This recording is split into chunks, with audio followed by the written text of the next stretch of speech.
Comics with Comics Wellspring. Coming in blasting through our speakers with that intro. I love it so much. I feel like it wakes everybody up and it gets us all a little hyped. There goes my lighting. There you go. Just talking about that. Guys, Inspired Inc. We're back. We're doing live shows. I'm so hyped to be doing the show again. I'm so hyped to be interviewing creators again. I'm just excited to like bring this show back to the forefront. A lot of people have been asking for it on a more regular basis. My time is freed up a little bit. I want to say a little bit because we have Baltimore coming up and New York Comic Con and this print on demand thing, and it's insane. But I did find time to be like, I miss talking to creators. I miss finding the vibe of our community. And so we're kicking off this season of Inspired Inc. with some awesome creators. We have Hunter and James here. And you guys are running a great campaign. Hello, welcome. Why don't you guys give a quick little intro? James, hello, good day. I'm so happy. Hey. What's going on? Yeah, so I'm James. I am the co-writer and co-founder of TokUSA Studios. And yeah, it's great. Thank you for letting us come here and talk all the fun stuff about comic books and nonsense. I love it. Hunter, hello. That's all you got? Okay. I didn't want to go into my whole, like, hey, by the way, I figured that was be a question that comes up later. Like, it's all good. Like, I'm I'm Hunter. I'm the other piece of the mind meld that is TokUSA, that is Nebulon, that is Supergroup. So yes. We love writing comic books. Little short one. I'll keep it as short as James's. So where did TokUSA come from? How did you blend the idea of manga and the idea of bringing some of those aspects to like a Western audience, and also like take it on your own front with an indie comics vibe to it all? Because I know there's differences on specifics of manga and what's true manga and what's not, and what's European and what's American. But you guys have kind of found a cool way to blend the two without really like, you're just dismissing all of that. You're just here to make comics and have fun. So where did this all come from for you guys? Okay, so Hunter and I used to work together at Android's Amazing Comics in Sayville, New York. That's where we met. I was the manager. He was my underling. And that's how I also shopped there for like a bunch of years before that. But I did work there. Yeah. So that's how we became friends. TokUSA kind of blossomed out of that friendship after some stuff had happened when we were trying to get our very first book ever published. And we kind of were like, let's do it on our own. We don't need anyone else. We can just do it, me and you. And we took our love of comics and our love of anime and manga and my background in things like Henshin Heroes and Tokusatsu and kind of blended it all together. And we're like, all right, this is what this is going to be. And the name came up because I was mowing the lawn one day and I was like, I had an idea and I stopped mowing the lawn. I had to call Hunter. Yeah, a lot of the ideas come from like a quick idea and then a phone call that lasts an hour. Usually, like, I had a cool wordplay. I had to call you about it, and then it becomes this whole lore thing. So many notes in our little Bibles that we have for our stories together, all spawned from like, oh, I was using the bathroom and I had to call you, like, just something real quick. That's awesome. That's kind of where the best ideas come from. They hit you out of nowhere, and it's kind of just on the side of the head. And like me and my girlfriend have a thing where we're really into Twin Peaks. So whenever we have a good idea, we're like, Diane. And so we'll just get our phone and do a voice note like we're talking to Diane in Twin Peaks. And but you got to find that system, you know what I mean? And once you find that system to keep those ideas and to go back to them sometimes. I feel like a lot of us are note takers. I got dozens of notes in my phone where I'm like, those were all brilliant ideas. I just never went back to like look at my ideas. But you guys keeping that like consistency in that partnership, do you guys feel like you hold each other accountable for duties on production, on just keeping a pace of flow as a company? Yes. We like I said, me and Hunter have known each other. How long have we known each other now? Known each other for years. Yeah. Been buddies for like 6 or 7. But yeah, we've known each other for almost what was 2012? How long ago was 2012? Somewhere around that time, I think. Yeah, I think we met for the first time in 2012. Yeah, so basically right when Androids opened up in the new location in Sayville. When 13 years. Basically, whenever you started, that's kind of when I hopped in there and I found 13 years. We've known each other for 13 years. There you go. That's a long time.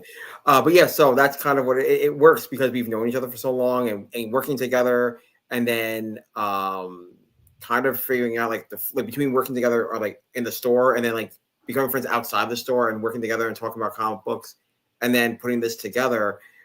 Yeah, it's kind of like when we try to balance each other out. It's like things I find funny, he doesn't find funny. Things that Yeah. that I like word vomit out, he punches up for me. Oh, You know, yeah, a little bit. I think it's comedy to make sure his stuff's funny. Like it's really cool. It's become a really cool ebb and flow of like, here's what my idea is, and he's like, well, how about we do it this way? And I'm like, oh, I didn't think about it that way.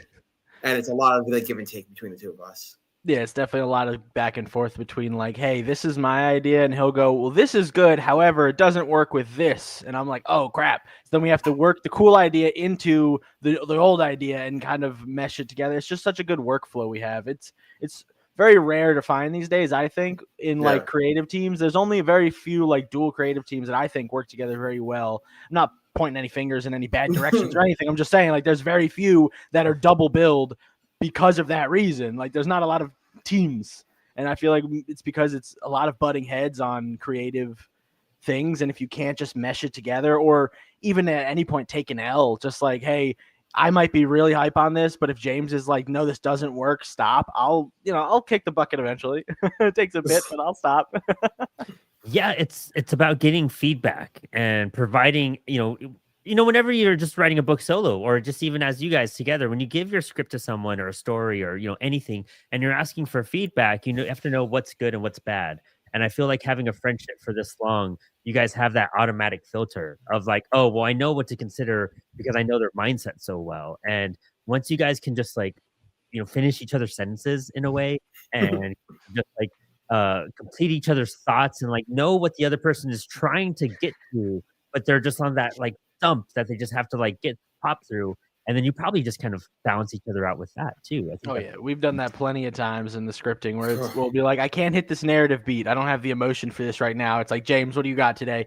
And then James will finish up whatever narrative beat that I couldn't do, and I'm like, or I'll write like a big action set piece, and then James will be like, all right, but what's gonna happen before that? And I'm like, I just had a really cool thing I wanted to do, so we'll work around that. So it's really cool to see that work together for us. It's been great. How do scripts work for you guys? Like what software do you use? How do you bounce them back and forth? Google Docs. Google Docs.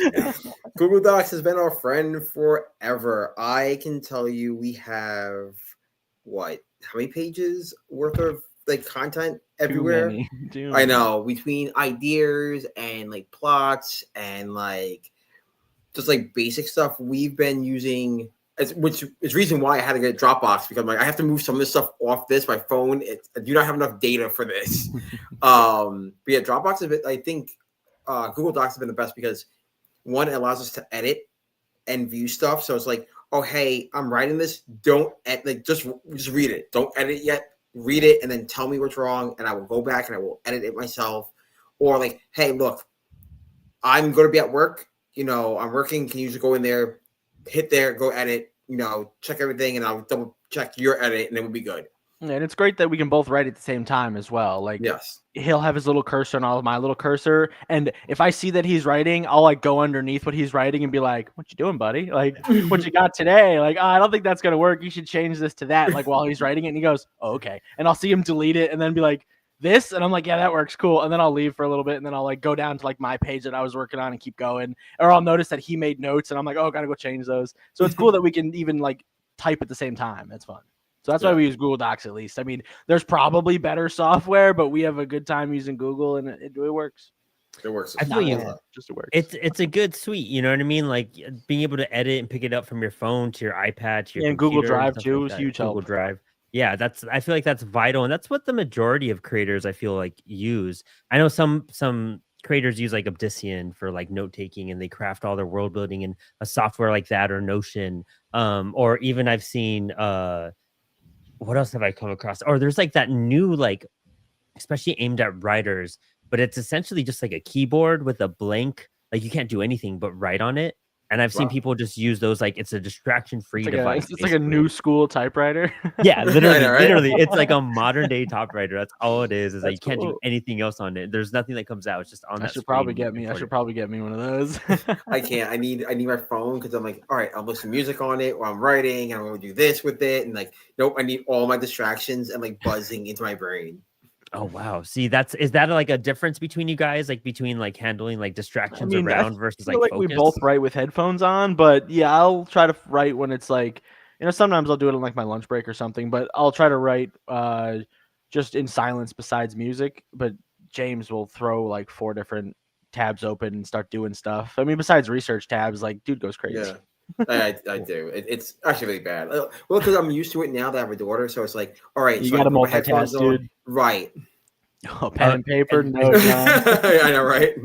Actually, I'm trying to do that more myself on my writing. I'm finishing up the Faker Death Act 1 of it, and I hand wrote everything in a notebook first. Even if I just put like P-1 and then just initials for the person speaking or like caption, and then I just do the quick lines and everything. But I try to do that in a notebook, honestly, just because I'm pretentious sometimes, and it makes me feel more like a writer. Just being obsessed with like Alan Moore and like some of those creators growing into my writing phase. That's where I got that. But then when I type it to my computer on Google Docs, I use Google Docs too.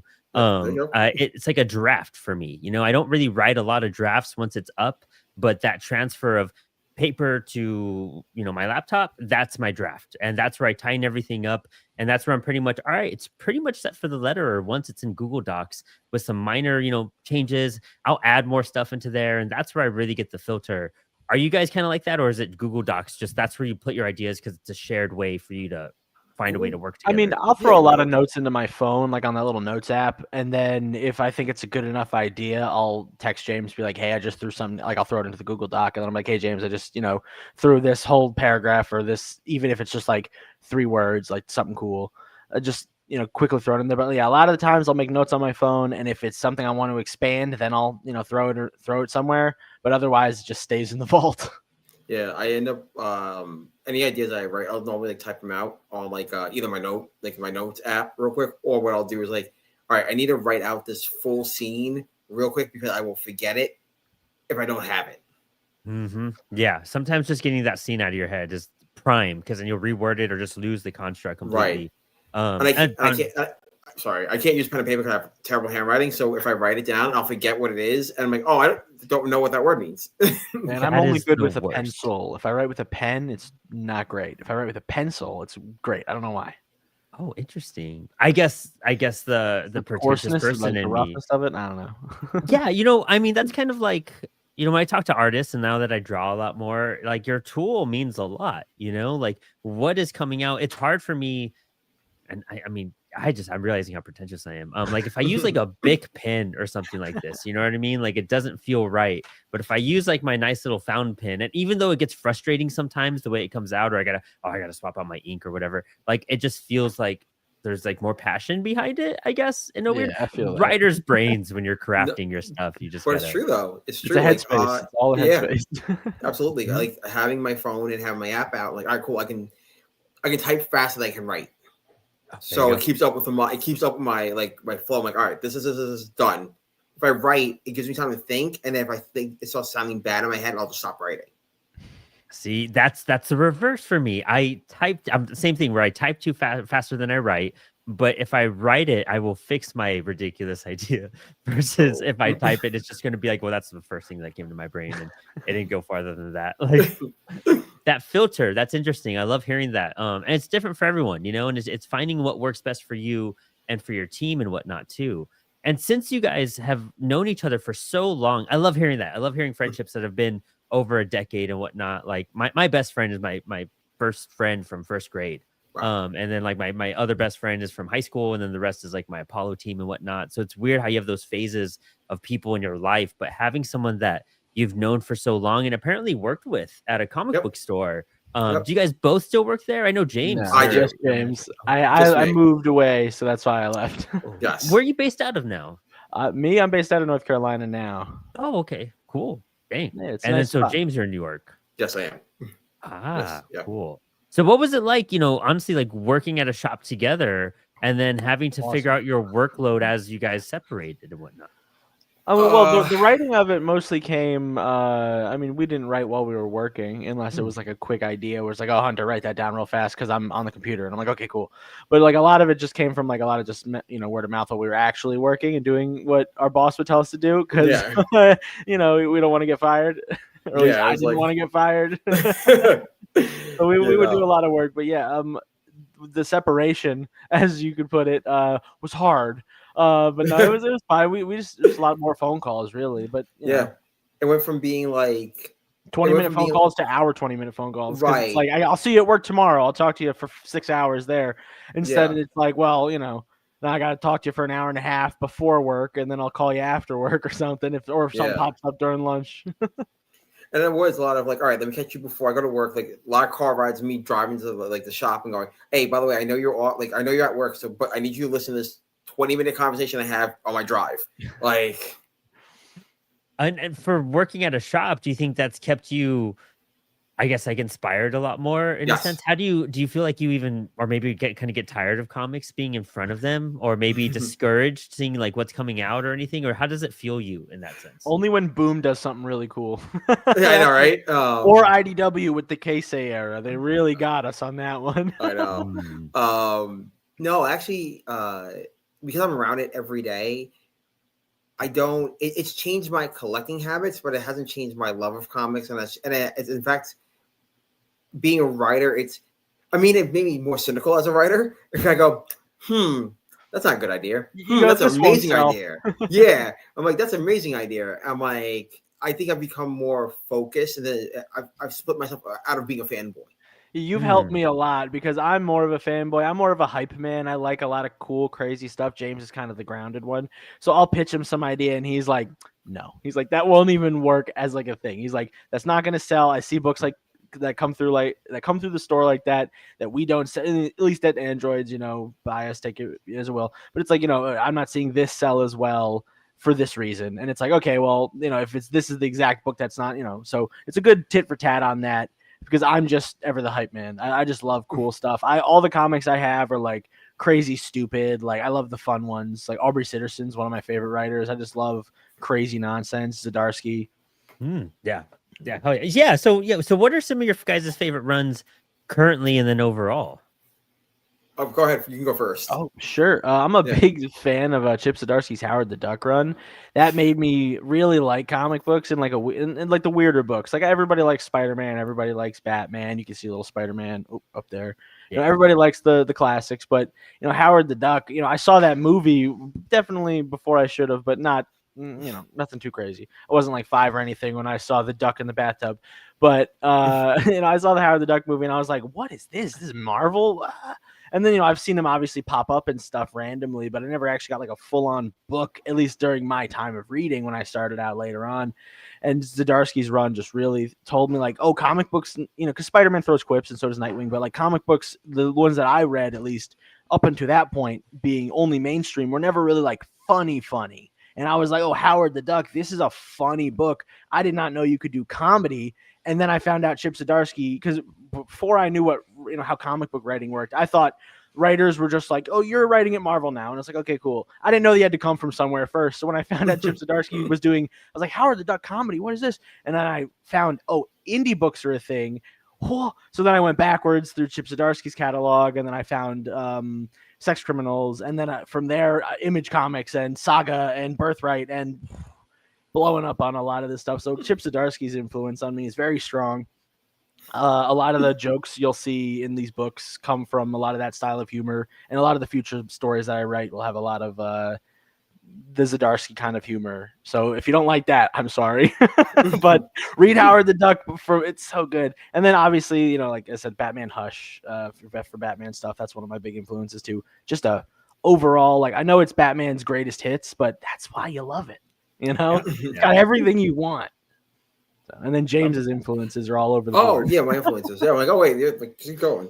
I read a lot. So one of my favorite runs is like Jeff Johns' Just Society. I like legacy characters. I like the idea of history and lore. So his run on like Teen Titans and his run on Just Society, where it's like it's generational, it's lore, it's legacy. That's like a big influence on me. I'm a big like canon guy. I love like lore and history, like in comic books. Like, oh, connect the universe should make sense, and I love all that stuff. Of course, Boom Studios' Power Rangers run is a mega influence because I grew up with the TV show. We got an homage cover in there for that too. I know. The influence is so obviously worn on our Yes. sleeves for a lot of the stuff that we work on. But yeah, so like a lot of Boom Studios, the Power Rangers stuff, Image Comics, Massiverse stuff, is a big influence because like it does two things. One, it takes the idea of having tokusatsu stuff and making for adults, but like having the idea of legacy and lore from like Johns' like Teen Titans run and Just Society runs, and so these bigger concept stories. Like I like bigger, longer runs on heroes. Like I love Williamson's run on Superman currently. I like Tom King's run on Batman. Like things that like are throwbacks and hits Morrison on Batman as much as like it's a hit and miss for some people. I love it. It's like he's pulling stuff from like Zora R is like from back in the day. Robin dies at midnight. It makes it feel like any world that feels lived in. I like that. And that's why I like the Power Rangers stuff from Boom Studios. I like the stuff from Radiant Black, from Massiverse. I like JSA from Johns. I love Teen Titans from Johns. Superman from Williamson, Batman from Morrison. A lived-in world is like a cool world to like, all right, cool. There's more stuff besides just one hero kind of doing heroes. And that's a big thing we're trying to do for our Toku Studios or TokUSA Studios and anything we're doing with the world of Nebulon itself. We piggyback the Nebulon Night of Justice issue 1 from the preview book that we released last year or earlier this year, last year. And then those piggybacked off of our anthology books that we put out previously as well. But they come from an interconnected lived-in world. I know a lot of stuff. It's like, oh, interconnected. But we want a lived-in world even if we only get to do this one issue, even if we only do 2 issues or 3 issues. We want it to just feel like it's a world that's inhabited. It's not just here for the story. It's here for ever in its own world, I mean, that's I've been on an Alan Moore kick lately, actually. So, because my girlfriend got into Watchmen the last couple months, so I've been kind of refreshing myself on some of the stuff. But it's like that's what like League of Extraordinary Gentlemen and Watchmen and all them felt like, was that legacy, was that that lived-in world that you're kind of opening up the crevices and trying to discover a bit more, and you're infatuated with more than just the characters. You're infatuated with the history and like what could have come and what can come. And I think that's a lot more, it's more challenging because you're on a bigger world building perspective at that point. And no budget. But, yeah, exactly. But at the same time, it's a little more rewarding because you're getting these like characters and these things that you probably wouldn't have thought of or done previously, like you're going to have more spin-offs that way. You're going to have more extended issues. You'll have more back matter. You'll have something to kind of piggyback on besides just the main story over time. And I think that's a lot of fun to do with our stories, especially with an indie kind of, format that we're in and the realm that we're in. You want to capture as much as you can in that read because you're trying to bring readers back. And I think by undercutting some of the world building aspects, you could kind of lose out on like, oh, well, I read the first issue. I'm kind of cool. Well, I don't need to know what happens past that. Or if I do, cool, I'm happy to see it. But you'll kind of forget about it a bit more. If you enhance that world, like what you guys have done with your first issue, it's like, okay, where's this going? And when are we going to find out more of what happened before? And that's going to entice readers and get them hooked. And that's how you build fans. You're trying to build an audience. So you got to get them hooked on more than just one aspect of your book overall. Yeah, exactly. We're really trying to launch, like I said, with the 1 issue. And if we can do 2, 3, 4, that's phenomenal. We have 4 issues planned for the first volume. So we can get issues 1 through 4 done. You'll have a completed story. But obviously with our world building and our lived in world, and like you said, with the room for spinoffs, obviously within what we're doing, we have Project K already kind of loosely in the background doing stuff, and there's so many more things we have planned. But even if we only get just 1 volume, we will tell a complete story that leaves room for more if and when the future provides. So it'll be nice to have. But right now, issue 1 is what we're focusing on, and we are hitting out of the park right now. I really am proud of this one. Our team is great, and I hope you guys get to speak with Gasper and Jack soon because they're good. They're good people. So, how did you get involved with them as well? Because I know one of the biggest things about an indie, hey Daryl, one of the biggest things about especially writers, is like finding an artist. You know what I mean? So like, how did you guys work together to find these artists? And phenomenal that kind of match the exact vibe what you guys are describing too. So Gasper, our artist, I found years ago. I got in a commission piece by him like years ago. He was doing like fan art and then a bunch of like animes and like styled fan art, specifically in the style from Power Rangers. I was like, oh, cool. I got a piece done. And then when we started working on this, I was like, hey, Hunter, I have an artist in mind. He's like, yeah, let me know. I shot him some of the pages and he's like, oh, this looks really cool. Because at the time he was doing like a fan comic of One Piece, My Hero Academia with Spider-Man. And I sent those over to Hunter. I'm like, hey, this is kind of like the vibe and feel I kind of want to go with. And he's like, yeah, that works. So I hit him up and Gasper, I'm like, hey, have you ever thought about doing comic books? He goes, I've never in my mind ever drew a comic book. I'm like, do you want to try? And he's like, sure. And it just kind of fell in our lap that way. And I was like, this is he's awesome. Been on board ever since. His style was exactly what we were looking for. He's got a fluidic, action-y manga style that, obviously takes his influences from manga and from a lot of that old school, like 80s manga. The one where it's flatter, Astro Boy-y, but the one after that. Anyway, he takes a lot of influence from a specific time period in anime that I feel like works really, really well with our style of action that we're doing. And he just really works together. We've said it on a few other things before, but like he'll add fluid to our paneling. We'll throw out something like, hey, because we're just writers. We try our best to be visual storytellers, but we can only tell with words as far as our artistic abilities hold us to. So, we're trying to like panel it out for him and, we're like, do this. And then he's like, well, if Nebulon goes from this to this, it's going to look weird if you don't have like this here. So he'll throw in a little panel in the middle. That's more of like a transitional thing, or like he'll change the action pose slightly and then edit a different panel. Like it works really well with kind of what he's doing. And he's got a good eye for it. We've got a good eye for him now as well. As we work with it, we have to tell him less, honestly. He just does it. And we're like, it's so good. And he'll take the ideas that we have and expand on it a lot. Oh yeah. Like the cover. Oh yeah. But like, we're like, oh, hey, this is what the scene is set up for. And then like, he'll get that. And all of a sudden we'll go back. I'm like, I don't remember writing any of this. I'm like, oh yeah, we did it. Like, this is all added. It expands the scene. It makes it look a lot better. It flows a lot better. And that's what's really cool about working with Gasper. Yeah, everything we want from the panels that we write down is in there, but he just adds so much extra to it. And I'm not even talking about like background Easter eggs and stuff, because there's plenty of those in there. He'll throw those in without telling us. He'll be like, hey, look at this. And we're like, oh, that's so cool.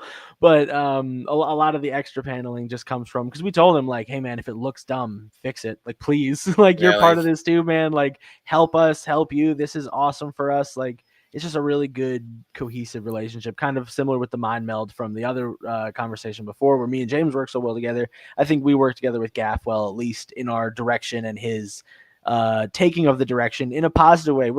I promise he listens to us. That's super great to hear. I was going to ask, you guys answered my question for me. I was asking if you guys are more critical, like because you work at a shop and you get to read more comics than most people and whatnot. And how's that balance with like someone who hadn't done comics before? But it sounds like it works out fantastically, which is great to hear. It does. It works out very well for us. It's like one of those things when you have a writer that's a screenwriter that goes into comics, there's always some speed bumps on like, oh, you put too many movements in a page, like, or in a panel, and then you got to adjust, you break stuff up. But like, and with artists, I've kind of noticed that like artists that aren't comic book focused artists, like they will approach everything differently. Like they have a different way of just their mindset and how it should be laid out and the pacing. And sometimes it's a miss and sometimes it's a total hit where you're just like, you were meant for this. You just hadn't discovered it yet. Exactly. And that sounds like what you guys have on your plate too, which is hype. Are they in like local, like in the USA or? Yes. Oh, they're actually out in North Carolina as well. They're not that close to me, but they're actually out here. Yes. Oh, rad. And then our colorist Jack is up on Long Island with James. Yeah, Jack's by me. Yeah. Oh, rad. Okay. Are you guys doing like New York Comic Con, any conventions or anything? No, I will be at New York Comic Con for work, for Retailers Day. But it also just, it's hard for me to go from New York Comic Con because it's like the same week of my daughter's birthday. So it's like, it's weird when it falls. So I'm like, I can't. But we're going to try. There's like a lot of like because I'm in New York, it's all like a lot of local stuff. It's just getting time off to do it. That's all it is. Oh yeah, I bet that's because cons are crazy, tabling is crazy. I'm Yeah. super excited to see once you guys start doing that how you do, because you're such a bridge between what's really popular right now, which is like manga, and like we get a lot of manga fans and attendees at these cons, and then you doing a comic in that Western style, you're gonna get like a cool blend of both worlds, and I feel like you guys have captured a really cool market in that sense. Like your first book. Oh no, I was saying your first book should just be like something that's going to grasp attention, and you guys got that. Yeah. Thanks. Yeah, I was gonna say we're really trying to start, at least me in particular, because James is busier than I am, at least on the weekends. I really want to try to start tabling at conventions in some capacity. North Carolina has plenty of conventions around here, at least within like a 4-hour drive distance as well. So many great spots. But I really wanted to have more table matter than just 1 or 2 books, and hopefully by next year we should have 3, 4-ish, like not from Nebulon, from everything, from like our entire catalog of books. So that'll be really nice to have. Plus, some art pieces and some prints and stuff. And being local down here, I'll try to get Gaff around. So next year I'm hoping to try to get into the convention circuit, and then 2027, that's when I'm going full force. I'm dipping my whole ass in there, not just my toe. I'm going all in 2027, because if 2026 is not fruitful, 2027's commit or quit kind of deal, at least with the go big or go home on the convention circuit, rather than just waiting for it to eventually become more of a norm. I want to push it sooner rather than later to kind of get the networking going again. I mean, I highly recommend like library events. Any sort of art festival, zine fest near you. Sometimes you'll win bigger at those sometimes than an actual Comic-Con. And then doing those cons like consecutively, you'll start to build that fan base, and people will come back for more. And it sounds like you guys are pumping out, 2 to 4 books a year on your schedule. Yeah. So right now we have as of this year we have 2. We had Supergroup. And then we had now we have Nebulon. Next year we have planned at least 3. Supergroup 2, Nebulon 2, Monster 1 shot. Next year, at least 3 next year. And then I got something planned, kind of. But as we more on fit that scheduling. Later. As we fit scheduling. Schedule's tough. Yeah. So we got to fit that in there. But it's a horror book for those who are interested. Ooh, that's sick. That's so cool. You guys are, you're hitting it right. You're getting a broad avenue of books where it's just like, oh, you don't like this? How about this? So we got superheroes. We got Kaiju Monster team up book with Project K and Masura. We have Nebulon, which is your Power Ranger, and then I got a horror book coming up. So we're trying to hit all the bases so we can get a home run. So we're really trying to get out there. And so do you, James, like doing what you do, do you feel like you have a lot of connections with shops to put your books in shops as well? How do you guys handle distribution in that sense, or hoping to manage? So 50-50 for stuff. We always, on any campaign, we do offer retail tier all the time because one, it's just easier for us to offer it and be like, hey, if you're a shop owner that's like, oh, hey, I want to bring over more indie stuff, I can sit out and blast emails, but I understand like, hey, getting an indie email is like one of 5 million other emails you get during the day. Like, I don't have time, right? I don't have time to sift through every single person asking to get it, and I get it. It's hard. I see it. It's hard to do, and just space wise and money wise and time wise, you just can't carry everything. So we are grateful for the shops that do carry us. And kind of like I have a chance, like, and I know a lot of the owners and stuff out here on the island and stuff. But you know what? I also get it. Like, hey, you are carrying a bill from like a bunch of other like actual distributors, and like, yeah, I get it. I'm not Spider-Man. You know what I mean? Your bill for like Batman is coming up, and I get it. So it's there. That's why we offer it as only on our Kickstarter, because we're like, hey, if you want it, it's there. You don't pay till the end of the month type of thing. Definitely, if you want it, it's there for any shop owner. US only right now. As of right now, it's only US only. Yeah, US shops only. Makes sense. Yeah, until we get that POD going. Yeah, exactly. And I mean, that's a good approach. I think getting into shops, it varies on where you're at with the in your creative career. Like I feel like if you're trying to jump into every shop, like when you made your first book, it's kind of you're gonna stumble. You're kind of leading into something and then not following up for a long time.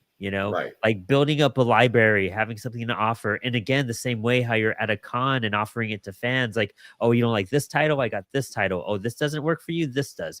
Then you could go to shops with that same approach. Like, oh, like superheroes don't do good like with what you do. You got an indie focus, check out the kaiju stuff. Oh, that doesn't Right. work. Check out this. And finding what works for your shop and selling to them for what works that they know they could sell, that's a whole nother hurdle. And that's an entire different part of the business mindset of making comics and distributing comics. But I like that. I like that approach you guys have. Like, I know every creator's thirsty to get their books in a comic book shop, but you working at a shop, how it goes with handling and managing that stuff. And, like you're competing right away with like Batman and Spawn and Spider-Man. And it's like, well, a lot of people aren't going to shops for indie books, but if you find the shops that cater to that, that's where you want to hit up. My local shop, Four Color Fantasies. I'm in Winchester, Virginia, Hunter, so I'm not like too far from you, probably like 5-6 hours, probably.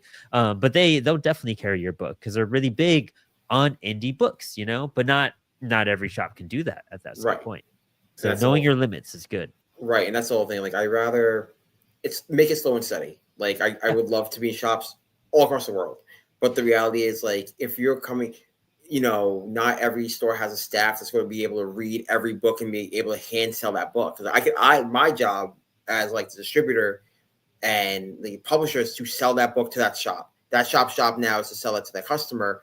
And if it's like a mom and pop shop with two employees, and they have to also rent and pay their employees and electric and bills and read every book and be like, look, I know Spider-Man's got to sell, or Punisher's coming up, or Batman Deadpool team up is coming up, and that is my moneymaker. That's what's keeping the lights on.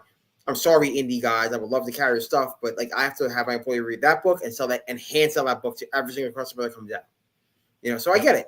I live it every day. So I get it. So, but. It's offered. We would love, if there's any retailers that are listening or check us out, it's on there. You can buy it right there. We print it from Comix Wellspring. We ship it right from Comix Wellspring to your house, your place. I say house. I don't know. Your business. Your business. Sometimes it goes back to it's your the business. house. It's true. Sometimes it's the house. We ship it right from Wellspring right there, so it's not like coming to me to New York and then bouncing it down and no. Makes sense. No, I love that. I love that mindset. You guys, I mean, for where you guys are at in your career right now, I think that's the smartest approach, to be honest, without stressing yourself out and like feeling discouraged, like, oh, the shop won't take my book, and just getting those rejections when you're like, oh, it's not about that. Like, knowing how it works it's a big thing. It does make a difference. It takes a lot of the pressure off and the stress out. I love this guy. Retro Roman Doomsday and Simulation Channel. He's on Spilled Ink all the time, so I know how to say it really well. What's the bread and butter of your con approach? And since you guys are entering cons, I will tell you guys my bread and butter to con approaches. One, I connected with Wham Stand. If you guys haven't heard of Wham Stand before, yes, Moose we have. Amazing, yeah, dude. Moose is awesome. He's got new stuff out, new spinner racks. Like, especially running a publisher. What's cool is that, sometimes not every con you can take every title with you. Right. But I bring my Wham Stand spinner rack with me. And so for the books I'm not carrying with me, I put them on that spinner rack and I put a little sign being like available online. And so when people, I can still offer it and be like, hey, look at this, check it out. I have 1 or 2 copies, or if I've already sold them, like, go to the website. Here's a 10% discount code. So you could get a discount and still get the book you wanted, even though you're not walking away with it. It'll get shipped to you in the next week. That's a great way. Business cards or mini comics. Like, if you don't have business cards, just make some mini comics, even if it's a preview of your new book. That's a cool way, because it's gonna, honestly, like, you fold 500 mini comics and just slang them to every person who walks by your booth. Everyone's gonna walk away with a mini comic. Everyone just got your card and a QR code with your your link tree and all your Kickstarter info and all that type of stuff. I think that's like top tier, and just I think those are probably the best 2 things to run in to have some success at a con. One of the things that me and Hunter have always discussed is the idea of the preview book that we have. So when we first started at TokUSA, we did a preview book, which had the 2 short stories we had originally done, plus the first 5 pages of Nebulon, plus another 5 pages of another book that our artist is writing for us. And that's our gateway. Like, hey, you may not like every single story in our universe, but here's a sample of everything that we're offering. And then we're going to try to do that kind of annually or like biannually, depending on how much whatever content. Finances. Yeah. Well, it's really more based on like the content we have. It's like, all right, we don't want to double dip that much. We're not really trying Right. to be those guys. We're not trying to sell you the same thing 4 times, unless it's like collected as a trade paperback or something. In which Right. case, buy it, please. Yeah. But we're really trying to make sure the back matter also isn't recollected too much either. We want to make sure every time you buy a book from us, you're getting something new, unless it's a trade paperback. Right. Buy it, please. And that's the thing. Like the preview book is going to be setting up where, like, oh, hey, we did this a run. Here is the setup for all the other stories coming forward. I mean, it will always contain at least 2 short stories and plus previews of other stuff coming up. So that's kind of like the idea. Like, oh, hey, you don't want to buy every single issue that's on my table? Great. You can buy this one issue and it shows you everything. Yeah, it's a little sample platter. Yep. Ooh, I love that. Apollo has been talking about doing like we're entering our 3rd year of like publishing comics, and we're thinking about doing like a year 1, like pack, and it just has previews of like our anthologies and the books that came out. Then year 2 has that, year 3 will have that. So we're kind of in that same mindset, but like a good sampler that you could put out there. Honestly, like, if we did that and you didn't want to print it, but you made it available like digitally, like on Global Comics as like a free read, that might attract a lot of people. Okay, I'm going to do this now. I'm going to text. We actually do have our preview book on Global Comics also. Oh, cool. See, I'm going to steal that idea from you guys right after this. It's so it's available on Global Comics. Right now, because we have it offered as a paid part of our Kickstarter. It is behind paywall currently on Kickstarter, but I think it's only $5. I think it's $5 on Kickstarter, or which is just means you get a copy. You get the PDF directly mailed to you, or you can buy it right on Global Comics, and you can get it there too. And it's $5 there currently, like, because we're running the campaign. So love that, dude. That's great. It sounds like you guys have. Do you guys like study like business tactics, or how do you guys choose how to make your movements for some stuff? So I went to school for economics and teaching. I just try really hard and hope James knows what he's doing. Yeah, and I go, this is why this doesn't work. Look at this is the business side of things. He's the real man. Like I said before, I'm the hype man. He's the realistic guy. I like to be like, this is so cool, let's do it. And he's like, 1 book at a time. I get that. I want to do 3 or 4, but we can only do 1. I know. Like I would love to do more, but like this is what we have to do and plan this out. And things cost money. Boo hoo. You got to have that grounding, and that's. I'm the same way. I'm just like, let's just do it all, and then I've opened up all these cans, and then I'm freaking out, and my team's like, I told you. The financial struggle is real. Trying to make 3 books at once is tough. Well, that and just like you do a couple campaigns and then you're like, oh, I got to fulfill 2 Kickstarters at once now. Yeah, cool. Yeah. There goes my week. And then like James, I mean, you're balancing family life on top of all that too. Yes. I mean, that's like Hunter and I mean, I have cats. That's I have a cat and a dog. There you go. Like that's our lives. How do you work that in? I have a very great 3-year-old and an amazing wife that supports me and pushes me to do it. And every time I feel down, I'll text her about something. She's like, "Oh, it's really bothering me." I'm like, yeah. She's like, "You'll be fine. I have faith in you. You're following your dream." She pushes me. She wants James to write comics more than James wants to write comics. Yeah, actually, honestly, half the time I think that's She's always like, James, if you want to throw all of the money we have into the books, you can. You just got to let me know. And James is like, don't say this. We need to have the family money. And she's like, no. Make your dreams happen. She's very supportive, but James she's like a level 2. She's like my rock to all this stuff. And my daughter is the reason why I do a lot of this stuff now. It started off as like, when I started Supergroup with Hunter, it was like, let's do comic books. And then doing Nebulon, after having such a hard time getting Supergroup started and the issues that we ran into, Nebulon became my passion project. And then my daughter was born. And I made it all about her. Like I want to show her that you don't need a college degree to make your dreams happen. You don't have to have all this money to make to get you where you want to be in life. If this is what you want to do, make it happen. You can make it happen. You got to be smart about it. Yeah. You got to understand it's going to be hard because you don't have all the money. It's going to be hard because you don't have certain backgrounds and certain things. It's going to be hard. Exactly.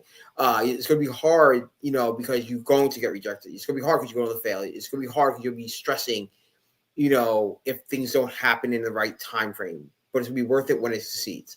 And that's why we kind of want to leave for her. Like, this is my legacy to give to her. Like, hey, You're like, your dad doesn't have $1 million job. Your dad works at a comic book shop, and writes comic books with his friend that he's known for 10 years, 10 plus years, and we hang out. Hey man, your baby conned me into pushing her on the swing for like an hour. Okay, she really so did. You came up. She really did. She played you good. Yeah, man. But that's the whole point. That's she's my drive. Everything I do now is not for me; it's for her. That. That's what it is now. I mean, speaking of like your background and what you love about comics, it blends right into like the legacy aspect. You know what I mean? I don't know if that came before or after, but I feel like long before your fandom of that, but it kind of bleeds into that aspect. And I'm sure like reading like Justice Society, where you have this parental figures and like some of these other characters that kind of lead into that, you kind of realize like, oh, like this is how I did it. And this is what I did, but I wanted to make it easier and better for you. I want you to be more understanding, to like, not like in a more passionate, like kind of way. I don't want you to hurt the way I had to hurt, like as growing up and trying to break through some of these barriers, like try to teach a lot of lessons and kind of pass down stuff, which is very encouraging, It's true. It's true. I want her to understand, like, this is not, no matter what you do in life, it's not gonna be easy. Yeah. But like, if you love this, if you truly love something, one, you'll never work. It will never feel like real work if you love it. Mm-hmm. And two, when you are busting your butt to do it, and the harder it makes, the bigger the reward is going to be. It may not be the $1 million contract, from Marvel coming in going, here, write Spider-Man, Booster Gold from DC. But like, it's going to be like, oh, hey, I made my first book, and now I can work on book 2, and I can learn from the mistakes I did from book 1. And this is what I can offer from book 2. And now I can make a little bit more money on book 3. Or I can lean in, like, this was the criticism I got from book 1. Maybe I should, I can learn from those criticisms. And I just want to show, like, it's just hard work. It's hard work. Yeah. But your dreams are worth it. Yeah, no, 100%, dude. I mean, and it's kind of funny because it'll feel like hard work, and it'll feel like a job after a while, in a sense. But you got to remind yourself what you could have been doing otherwise. Like when I got hired at CWS and started, like, I got more involved with the industry, and then I was podcasting all the time. I was doing like 6 episodes, interviews a week and whatnot. I was still working part-time at Aldi, the grocery store. Yeah. And so like I would do maybe like an evening shift once a week, but then I'd work there on the weekends. And then I, come back, Monday through Friday, or sometimes the weekends too, with CWS. And Apollo on top of that, publishing comics and doing Kickstarters and working with these creators and all that. But like Aldi kind of grounded me and reminded me why I did what I did. And I'd go back there, and like it was a positive and negative. I'd go back there and I'd realize how much work another job is sometimes. But then also I'd be like on my high horse sometimes. Like my first year of like publishing, like I got to go to San Diego. We had a cool table because a friend hooked us up. The Kickstarter did killer. Like I was in and all this stuff, and I felt like just like a total badass. You know what I mean? Like killed it that first time. And then I go back to Aldi, and then my manager is like, "Sup, loser?" And I'm just like, "Yeah, you guys don't know anything I did." And put me. You guys don't know how cool I am. Yeah, exactly. And I'm just like, screw you guys. Like I'm so. I work at Food Lion on the weekend too. I get it, man. Sometimes you gotta go back to the grocery store. Yeah, dude. I have the best. Like I get to see both ends of the comic book spectrum. Like I get to work in it. I get to be the creative side and do that. Like when I'm at home, or like on break, or like at 2:00 in the morning, texting Hunter going, "Hey, by the way, I need to call you real quick." Mm-hmm. But then I work with comics during the day. And like I get to sell other people's work and go, "Hey, you should really, you like this? I know you like this book. I definitely recommend picking this up." Like I get to be like, "Hey, this is art. Go read this piece of art that someone spent their time doing. Because I'm doing the same thing. You should really support them. And it's cool. Like I don't have that. I used to, before I got to work at Androids, and now I get to work in comics in a different way. So like my grounding is coming home and like being a dad. Like it's like, oh, this is my grounding. Like I get to come in and be like, it's dad time. My daughter runs at me and is like, tells me how the day at school is. I make dinner, I hang out, and like this is my ground time. Like, and this is my recenter, my recenter. Like, all right, cool. Like I got to play with comics during the day and sell comics and talk comics and with people that love comics, and then write comics and publish comics and with Hunter, and then like with my the rest of the team at Toku. And then it's like, all right, it's family time. It's like my wife's telling me about her day at work, my daughter's telling me about school, and it's like this is my quiet time. This is my recenter. Like this is what I'm doing it and why I'm doing it. And I'm like, yeah, because when I'm not doing this, I get to be big nerd dad out in the world. Love that, dude. I mean, and disconnecting is so important, and that's the biggest thing I learned. Like, I was lucky enough to I left Aldi earlier this year. I did like the I guess 3 jobs because I always forget to include Apollo as a job. But like, technically I was doing 3 for a whole year or so, and then I quit Aldi, and I'm just down to Apollo and CWS. But like finding a way to disconnect from it all was really difficult for me. And just find like, of course, all we do is comics, so it's all we think about. But now I've learned to be like, oh, I could just like play video games and rest for a bit. You know what I mean? Like I could just watch this movie and not draw at the same time. Like it's crazy. Like I'm true. Like my daughter started pre-K this September, so she's in school full time. It's the first time that it's like, oh, my day off is actually just a day off. I'm like, oh, I guess I'll just kind of play a video game. And I played a video game for 2 hours, and I'm like, I mean, I yelled a lot because I was annoyed, but like, I played for 2 hours on a game I was trying to beat, and I'm like, oh wow, I have that time. I can just watch this documentary and just sit here and like, all right, cool, enjoy it. Enjoy it. You're telling me I don't have to multitask? That's great. Right. Yeah. Like, I don't have to run around. I don't have to think about work. I don't have to, no, I can actually just do this. Cool. Perfect. And then like, and if I do get a message from like, Android, I can answer it now. I have an idea. I'm like, hey, it's my idea. I can actually sit there and write it and not try to like, well, I'm out doing this with my daughter. I'm out doing this for work. It's easy. Like, it's cool. I love that. Hunter, do you have a way to disconnect yourself, or how do you kind of feel a way to recharge a bit? I have social and recreational ways to relax myself without outing myself. But I otherwise, I do hang out socially with a lot of people. I play Dungeons and Dragons a lot, which grounds me, even though it's essentially more writing. But it's fun improv with the buddies. It's a good disconnect in a different way. Play a lot of video games, and I watch a lot of movies. I love a good slasher flick. They're my favorite. This is not a hint. The horror book is not a slasher book. But I'm a big slasher fan. I got one eventually coming. But I'm a big slasher fan, so I'll watch any movie where a bunch of stupid camp counselors get slaughtered in the woods. So that's a good grounding for me. Just like, oh, there they go. It's a good time. We got to get you on our show. Apollo's bringing back the podcast in various iterations, and Jade Louder is running a show. It's a horror show podcast where he goes over horror B movies and D movies and whatnot. Oh yeah, I think you would have a blast. We gotta connect you guys. You sold him. You didn't have to try that hard. He's there. He's booking it right now. Yes, yeah, we'll definitely get that locked in for you. Yeah, man, it's finding your a community of some sort, a way just to break away from what you do alone in your room all day. You know what I mean? Like that's the key thing, is just like, how do you get something to inspire your work? And when you're just all the time thinking about your project and your work and all that, and you don't take a second to look up at the world around you a bit, it's easy to get lost in that world. But you got to like breathe in new stuff, because you'll burn out, or you get bitter, or you just like get very controlling over stuff. And you just got to be able to stretch those muscles in different ways all the time. And it's good that you both have that. Like, seems like you guys have balanced things out really well to keep things sustainable for growth too.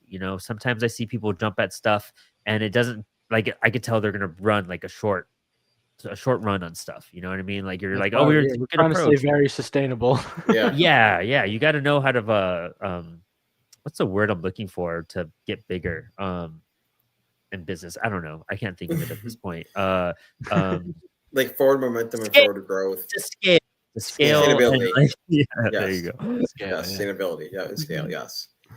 And that's kind of like our model. That's kind of our model. It's like slow and steady. We will get to it. We don't have to rush out 12 projects in a year. The more you pump, it's become more stressful. It becomes a money thing. It becomes like a time thing. Yeah, we definitely don't need a Kickstarter every month. That would not be good for us. Like, what do you guys like? Commendable, but like not for me. No, every few months, maybe. That's pushing it. I'm so glad, like Apollo, like we run about an average of a Kickstarter a month, at least like around 10 a month. It's averaged the last 3 years, but like it's awesome.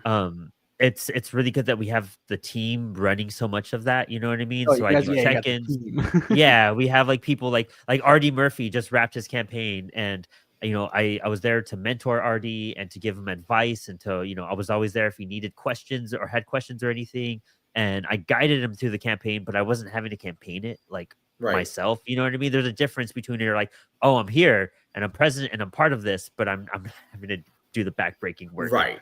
Do all that Exactly. interviews and stuff like that. But we're approaching kind of the end of this interview, which is insane. This went by so fast. As we wrap up a little bit, couple questions for you guys. Yeah. One, what's your favorite tier on this Kickstarter that you have right now? I know mine. Do you know yours, Hunter? Oh, I do not. I got to pull up the Kickstarter. Oh, I just know had mine. it open, but then I went over to the Apollo City Kickstarter to see what you guys were doing. So now I got to. He's like, oh, I'm doing something. Let me like, see I could screen share real fast just to show people I'm the worst at navigating some of this. And there we go. There's a screen share. Let's do share screen. Here we go. Does everyone see this Nebulon page? Here we go. Here we go. Yes, thank you. And I don't use the show Inspired Ink for Kickstarters, but you guys were on my list, so this was great timing for you guys. But you're about almost halfway to your goal. You have 24 backers. You have 15 days left to your $2,000 goal. So we have like a little bit of ways to climb, but you guys are making it. Let's head over to the rewards real fast. What was your favorite reward? So my favorite one is actually the Unleashed tier. That gives you the PDF, all 3 covers, and all 4 prints. It's kind of like it gives you like, hey, here's all this cool stuff they can go get, hang out, Dude, grab. $75. That's great. Yes. That's a really good price for you guys. Yeah, we always try to have like a little deal where if you do buy more of our awesome nonsense, that we give you a little bit of a discount because you're committing fully. So, we're going to hook you guys up. This is cool. I love when people offer the get drawn into books. I think that's amazing. That's super sick. Love that. I love that one. Actually, funny enough, for my customer, like one of the people I know, like backed it immediately. And he's like, yeah, I love that you're doing that. And I'm like, oh, cool. And so I learned a secret about a retailer tier that I will tell you guys off air too, which will be interesting. And what about you, Hunter? What's your favorite tier? My favorite tier is the all covers. All the covers we got, even though 2 of them are from Gaff, all the covers we got on here is just so awesome. I think that's there's it's somewhere in there. Yeah, the all covers. We got 3 amazing covers for this campaign. One of them we've been sitting on for so long. You've seen it so many times. It was a print before. Cover C by Gasper the Helmet cover. Yeah, it's such a great homage. It's such a good cover. And we do have special things planned for that one once we hit certain numbers in our backers and in our goals and stuff. I don't know if it's on the page, but we got some secrets going on with the C cover, the helmet cover. So if you want that to look even better, either get the all covers tier, my favorite, or just get the C cover tier. But yeah, the covers, they're just so good. Love that. Great page, great layout. This is. Oh, that was all Travis. We had a layout. We've been doing layouts for a few years now with our stuff, but Travis really fixed it. I mean, it's just nice to see when it's laid out properly. Like like I said, we've been doing it well enough, but Travis really knocked it out of the park. He's our senior editor over at TokUSA Studios. Yes, love that. A little Nebby. Yes. Oh yeah, that's our old colorist, Carmine, CJ Bellato. He's no longer coloring for the book right now. He's doing some more work in a physical realm, and he's doing a little bit of writing with me. But he was still able to give us that little Nebby cover based off of Calvin and Hobbes, which we love. We want to get everybody out there. So we got to get to 3,000 to get that one. Yes, so, come on guys, let's get it up there. Let's get that cover. It's so fun, so good. Love it. Yeah, and make sure you guys tag us like in posts so I could share it. Do a collab post with your books and everything. Super hyped. Last question before we get off air. That's actually a non-comic book related question. Okay. Oh no. What's your favorite? What's your top era of Power Rangers? It's easy. It's the Bond era. It's the original Mighty Morphin through in space. It's easy. It's my favorite era. I think it has the most world building. Space was my favorite, dude. Space is amazing. It's funny. It's funny enough. I was talking to my wife about this yesterday. Because I think we might be doing a rewatch of it again. What's the most cohesive narrative? I was doing when I first started writing Nebulon, or when we first started writing Nebulon, and I've only had a base level of like tokusatsu knowledge. Like I knew of Kamen Rider, I knew of like the Masked Hero, and obviously I knew Power Rangers being a kid in freaking the 2000s. But I mean the 90s would have been better. But I got what I got. But Ninja Storm was my big touchstone on that. But rewatching the Power Rangers Zordon era, essentially. That's the Saban, the Saban area. Like it's a really cohesive narrative. Like, yeah, sure, there's some stupid filler and there's some weird nonsense, but more or less it's one A to B, and it's really, really good just from that point. Like the new stuff is fine, like whatever Netflix is doing before they rebooted or whatever, like that was cool, but the A to B and then Always and Forever or whatever, the Once and Always, Once and Always is part of the Saban. Technically, it's Netflix era / Saban era because it's like the throwback. Circles back. But it's the Saban era, the opening Saban era. It's the story. Interesting. That's so sick, dude. I love hearing that. I love hearing just like we have the same thing about Power Rangers. I love it. I've fallen off so hard from them. I got to jump on the comics though. You guys kind of inspired me to go dive into it. Comics are so good because they look like they were doing some wild stuff in there too. I got to jump on. So yeah, love it. Guys, this has been an amazing time. Thank you so much for jumping on and bringing back Inspired Ink. This was such a good, just timing for all of us. And just such a good first episode to come back with. So this is awesome. Do you guys want to do any other shout outs, announce any appearances, anything else you want to do before we sign off? Go ahead, man. You go first, Heather. Oh, me. Lovely. The only other appearances that we have not fully scheduled yet, but are in the works. We have a new episode coming out with Giant Sized Violence with Tommy over there. And we have another episode of a podcast with Comix and Chronic, just talking about Nebulon. That's still more works in progress. I spoke with them about Supergroup, and me and Tony have been going back and forth. He was in our Unknown Heroes 2 anthology where Super Guy originated. So we love Super Guy, we love Tony, and we love working with him. Dude, I'm glad you know Tony. I gotta jump on his show still. He's so great. I did a podcast with him, and it was like one of those podcasts that was like 2 hours, and you're like, when is this going to end? It's like half hours. If you ever get a chance to speak with the other two Chronic boys, those podcasts get a little wild. I had Cody on the other one, got a little nuts. Sick. Got to bring them on. Yeah. And then otherwise, you can follow me at Scruffy Moose Man or at Scruffy Moose on most social media platforms. Other books that I have coming out, I got a horror book that we'll be talking about at some point later on.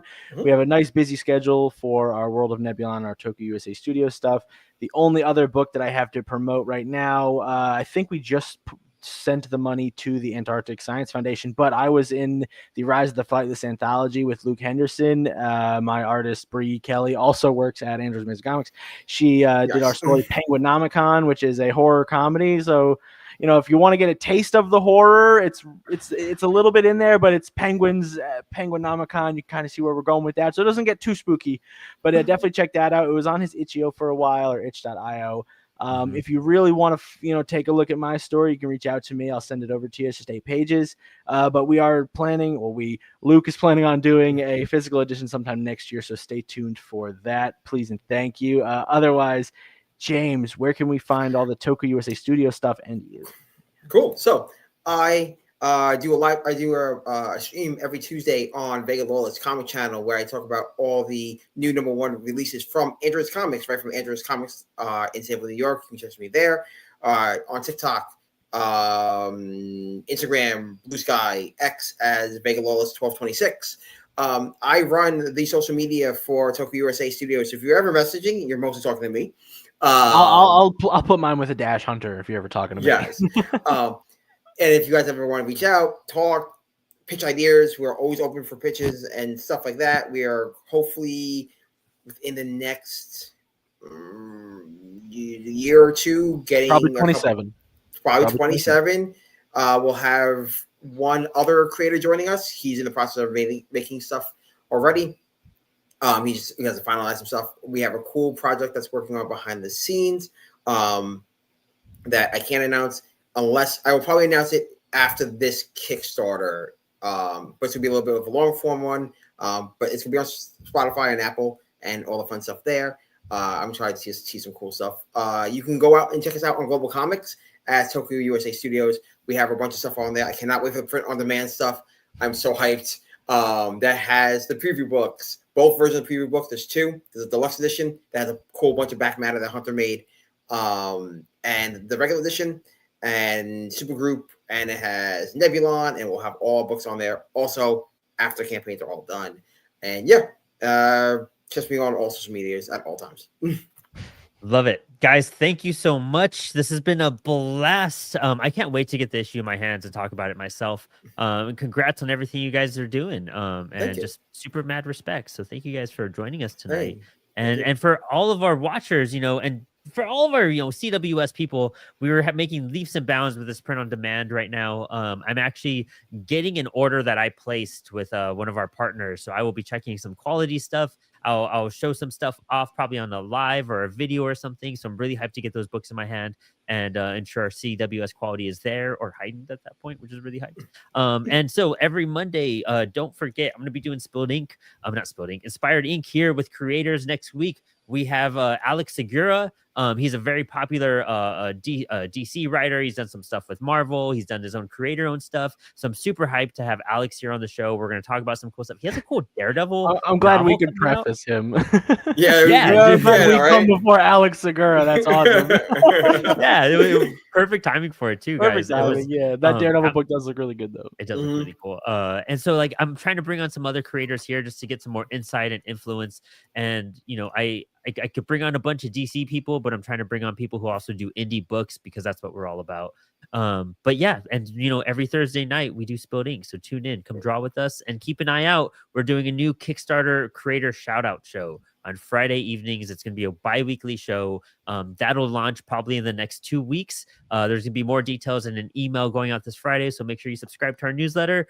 And besides that, don't forget to check out Apollo City Comics at apollocitycomics.com. I think that's it. Oh, Cats, Comics, and Coffee. Make sure we check out our shorts and reels that I'm doing and whatnot. And my cats didn't invade this interview. Thank God. But other than that, boys, thank you so much. And thank you for your time tonight. Thank you. Thanks for having us on, man. Of course. Y'all have a good one. You too.